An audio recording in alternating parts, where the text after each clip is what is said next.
If you're looking for the best online Mandarin courses on Coursera, this video covers the top 3 options based on ratings, reviews, popularity, and learning value.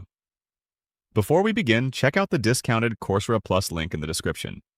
Right now, you can save 40% on your first 3 months. Coming in at number 3 is Learn Mandarin Chinese from Shanghai Jiaotong University. This beginner-friendly specialization has a 4.8 out of 5 rating with more than 1,800 reviews. You'll build your vocabulary, improve listening skills, learn grammar, and gain a deeper understanding of Chinese culture. It's a great choice if you want a complete learning path. At number 2 is Chinese for Beginners from Peking University. This highly popular course has a 4.8 out of 5 rating with over 20,000 reviews. You'll learn everyday vocabulary, grammar, oral expression, and practical communication skills. It's perfect for learners who are completely new to Mandarin. Taking the number 1 spot is Chinese for HSK1 from Peking University. This beginner course has an outstanding 4.9 out of 5 rating with more than 2,700 reviews.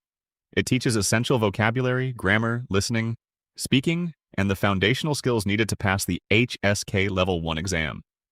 It's one of the best starting points for anyone serious about learning Mandarin. Here's something many learners don't realize. Individual language courses usually cost between $49 and $79 per month. If you plan to complete several Mandarin courses, those costs can add up quickly. That's why Coursera Plus offers much better value. You get unlimited access to thousands of eligible courses, professional certificates, and specializations from top universities around the world. For a limited time, you can also get 40% off your first 3 months of Coursera Plus. That brings the price down to just $35.40 per month instead of the regular $59. Check out the discounted Coursera Plus link in the description before the offer ends.